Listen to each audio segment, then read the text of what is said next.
Welcome to Law Days and Lattes, the podcast where we blend the world of law and business with a warm cup of information and common sense. I'm your host, Sidney Wheelan, attorney, real estate investor, and business owner. Each week, we'll be your go-to source for legal insights, business advice, and so much more.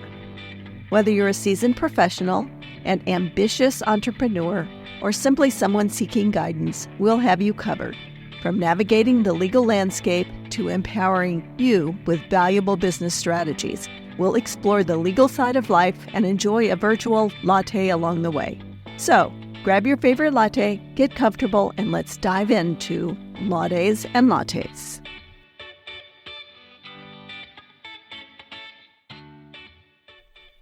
Welcome to Law Days and Lattes. This podcast is sponsored by the Wheelan Law Firm of Moberly, Missouri, your go-to source for legal issues encountered by your family and your business.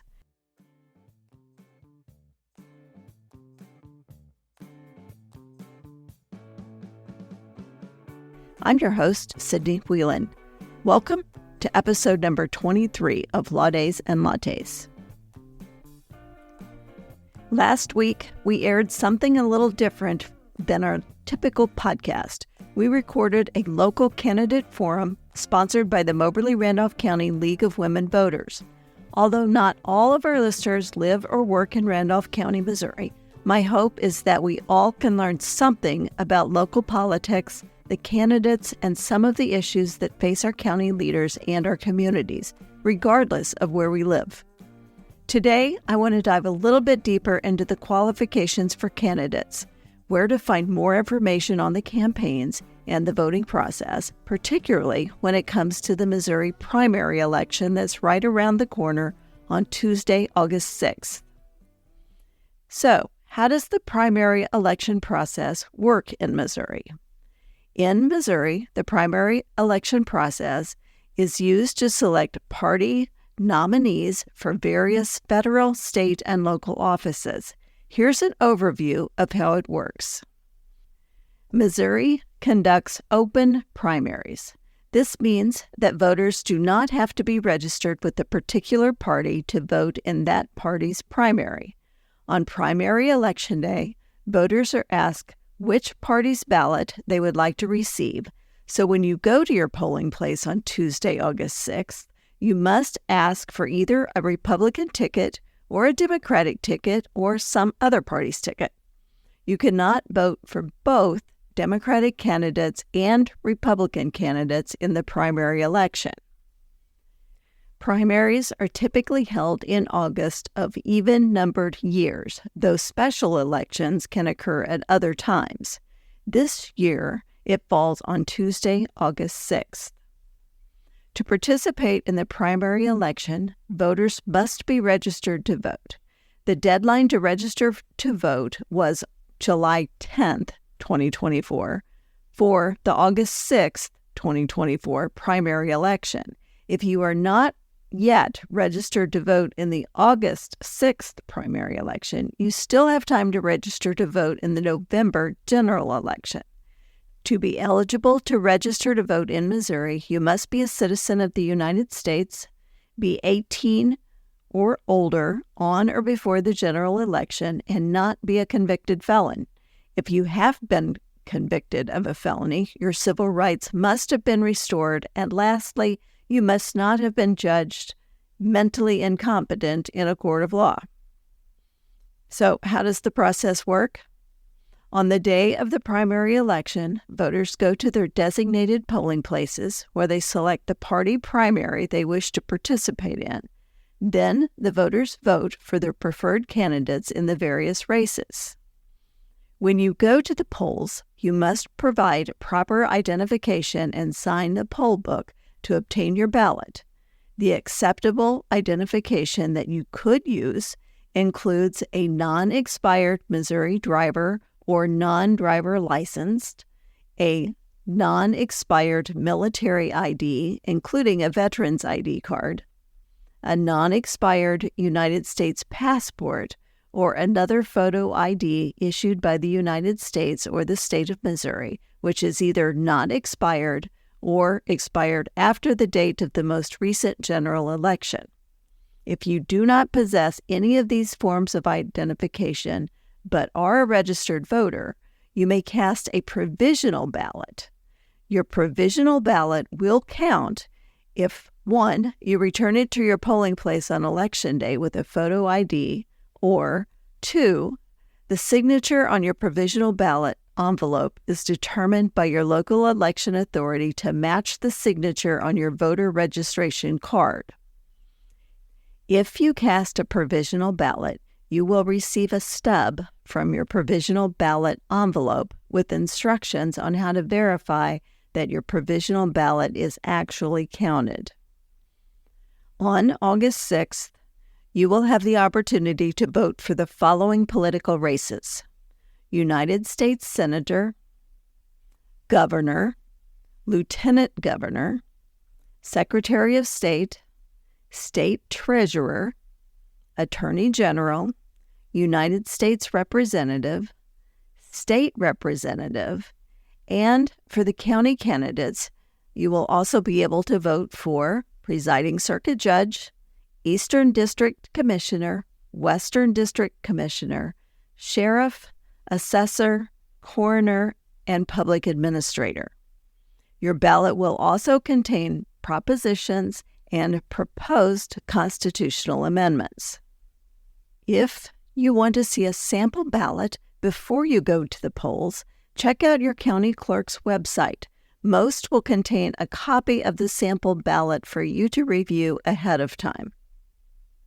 Since Missouri has open primaries, voters can choose which party's primary they want to vote in regardless of their own party affiliation or lack thereof. It can be a little confusing for voters.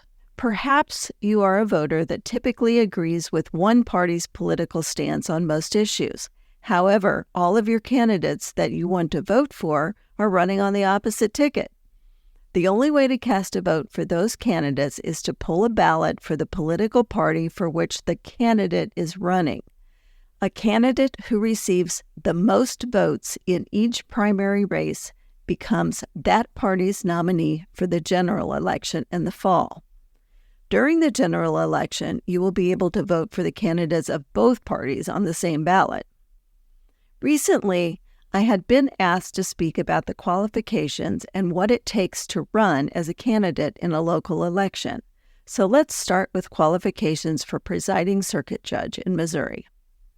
To run for presiding circuit judge, the candidates must be at least 30 years old, citizens of the United States for at least 10 years, residents of Missouri for at least 3 years before the election or appointment, and the candidates must be licensed to practice law in Missouri and must have been a lawyer in Missouri for at least 5 years.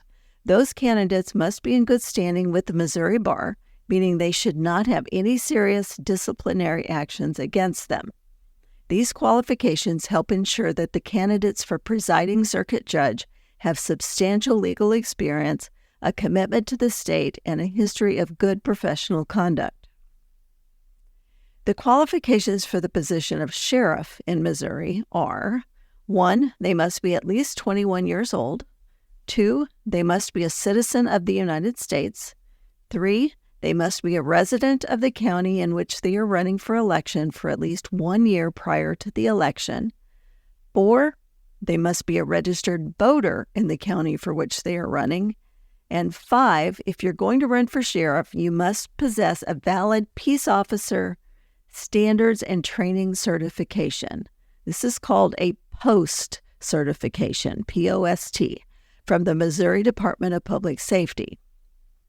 The sheriff candidate must also have no felony convictions, and the sheriff must be able to obtain a surety bond.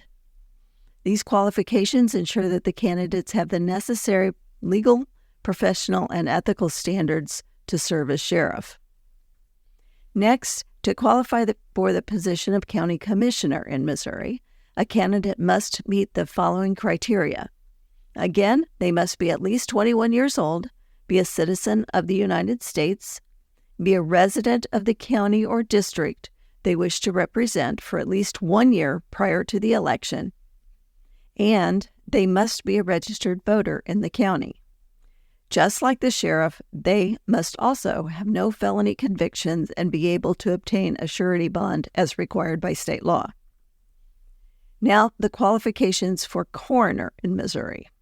The coroner also must be 21 years old, a citizen of the United States, a resident of the county for at least 1 year prior to the election, be registered to vote in the county, and have no felony convictions.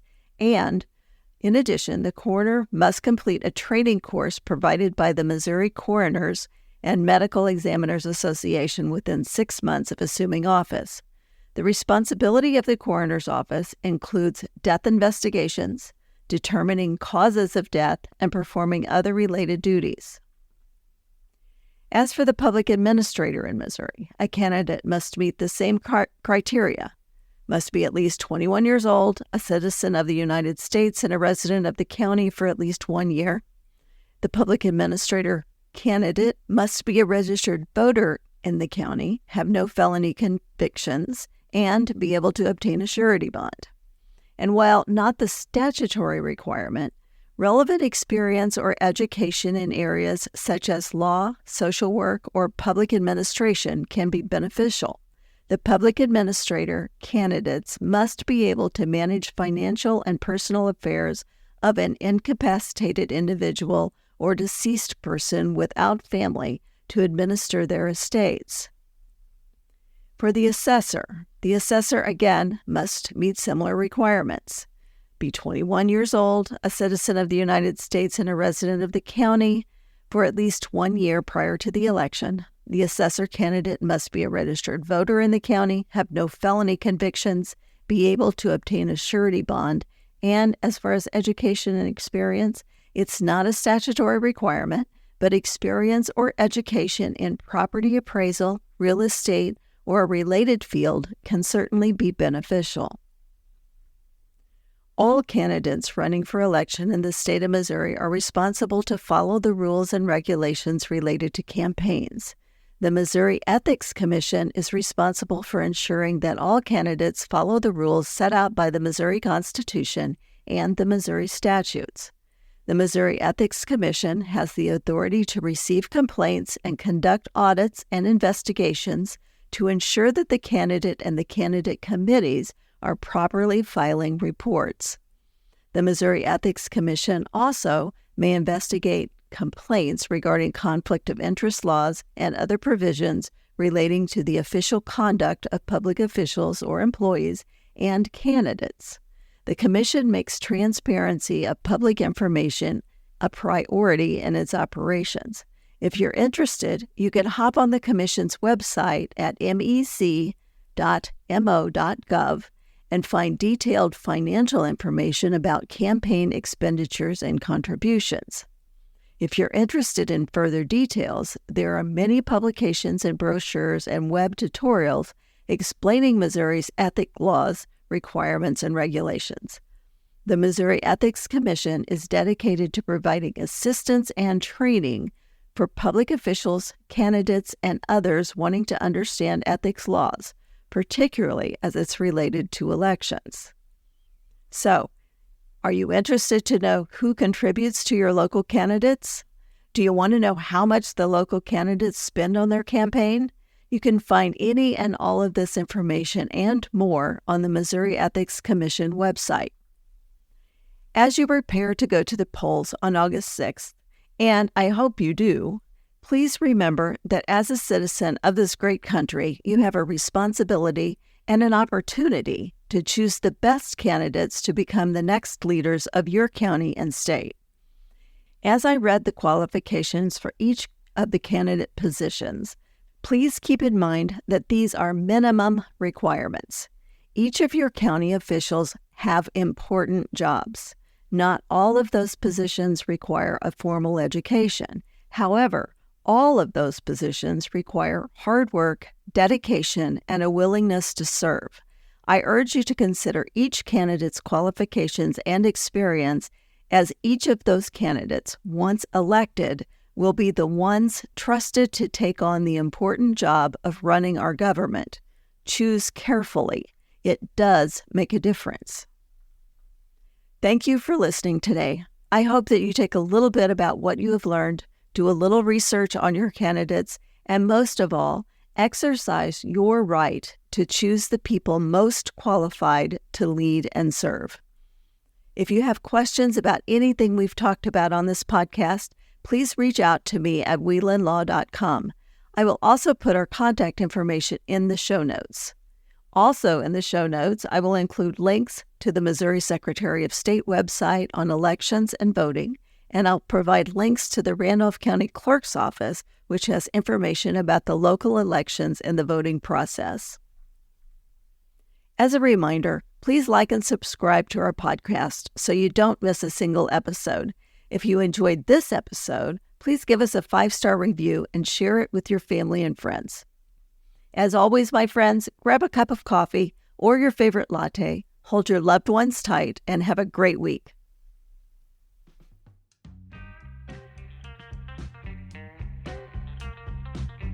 This podcast episode contains general information for discussion purposes only. Each case is different and must be judged on its own merits.